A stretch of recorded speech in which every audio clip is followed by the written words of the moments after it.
میں نے school life میں اپنی مرضی سے شرعی پردہ شروع کیا تھا اور اس ٹائم بھی سوچ وہی تھی جو آج ہے کہ اگر آپ نے پردہ کر لیا تو آپ کی لائف یا تو رک گئی یا ختم ہو گئی. ایسا بالکل بھی نہیں ہے.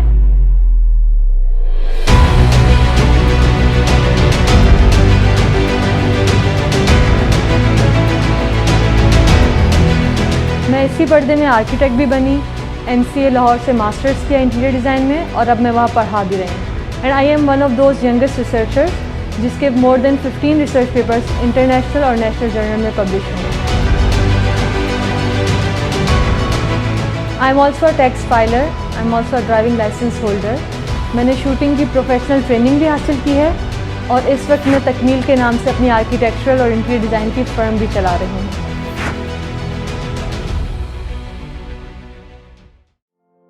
میرا نام ہمارا کائنات ہے اور میرا تعلق حیدرآباد سے ہے. اور حیدرآباد کہنے کو پاکستان کے بڑے شہروں میں سے ایک ہے, لیکن یہاں کے لوگ آج بھی انہی مسائل کا شکار ہیں جو آج سے 20 سال پہلے تھے.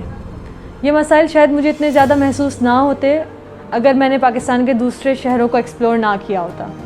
اور اس ایکسپلورنگ میں نے یہ چیز ریئلائز کی کہ اگر پاکستان کے دوسرے شہر صاف ہو سکتے ہیں, ان کی مینجمنٹ اچھی ہو سکتی ہے, تو وائی ناٹ حیدرآباد. اور اسی سلسلے میں نے حیدرآباد کی ڈسٹرکٹ مینجمنٹ سے رابطہ کیا اور انہوں نے کافی اچھا رسپانس دیا.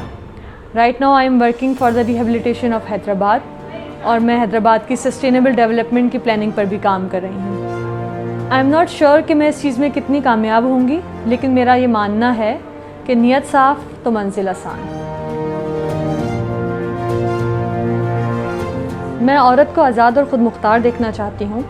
کچھ لوگوں کے نزدیک آزادی کا مطلب بہت ہی برا ہے. ان لوگوں کو یہ سمجھنے کی ضرورت ہے کہ جب میں لفظ آزادی استعمال کر رہی ہوں تو اس سے مراد ہے اچھی تعلیم, اچھی صحت, اچھی تربیت اور وائلنس سے پاک معاشرہ. اور ان لوگوں کو یہ بھی سمجھنے کی ضرورت ہے کہ آزادی اور آوارگی میں فرق ہوتا ہے, اور آوارگی تو مرد اور عورت دونوں کے لیے ہی بری ہے. اور جب میں بات کرتی ہوں آزادی کی تو اس کا مقصد ہے کہ ہمیں اپنے کریئر کو چوز کرنے کی آزادی ہو, ہمیں انٹرپرینورشپ کی آزادی ہو, ہمیں اچھی تعلیم حاصل کرنے کی آزادی ہو, اور یہ تمام چیزیں انسان کا بنیادی حق ہے.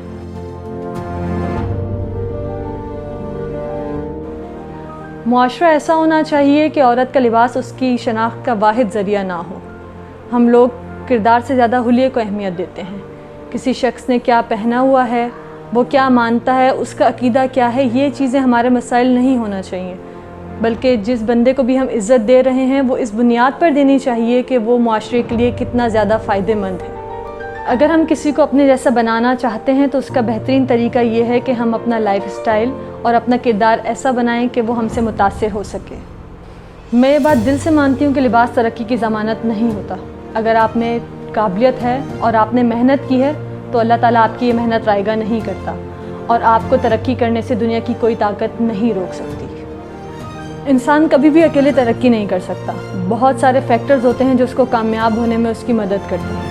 اور اگر میں اپنی بات کروں تو میرے پیرنٹس, میرے بھائی, میرے فرینڈس, میرے کلیگز اور میرے اساتذہ کرام, جن میں ڈاکٹر مظہر رضوی, سر صابر حسین اور سر آفتاب عابد ہیں, جو اگر میرے ساتھ نہ ہوتے تو میرے لیے گرو کرنا بہت مشکل تھا, میرے لیے یہاں تک پہنچنا بہت مشکل تھا.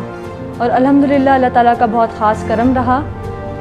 وہ کہتے ہیں نا, وقت کرتا ہے پرورش برسوں, حادثہ ایک دم نہیں ہوتا.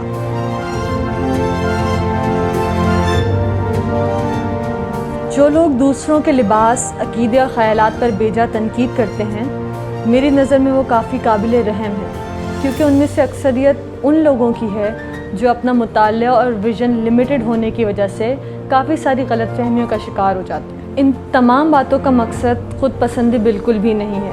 میں آپ لوگوں کے ساتھ صرف یہ شیئر کرنا چاہتی ہوں کہ اگر آپ نے پردہ کر لیا تو اس کا مقصد یہ نہیں ہے کہ آپ کی زندگی رک گئی. آپ ٹریولنگ کریں, آپ ہوٹلنگ کریں, آپ آرٹ اور لٹریچر سے محبت کریں, آپ سوسائٹی کی بہتری کے لیے کام کریں. آپ کو کس نے روکا ہے؟ اور سوسائٹی تو آپ کو کسی بھی قسم کے لباس میں جینے نہیں دے گی. آپ نے اپنا راستہ اور جگہ خود بنانی ہے. آپ مرد ہیں یا عورت, اس بات سے فرق نہیں پڑتا.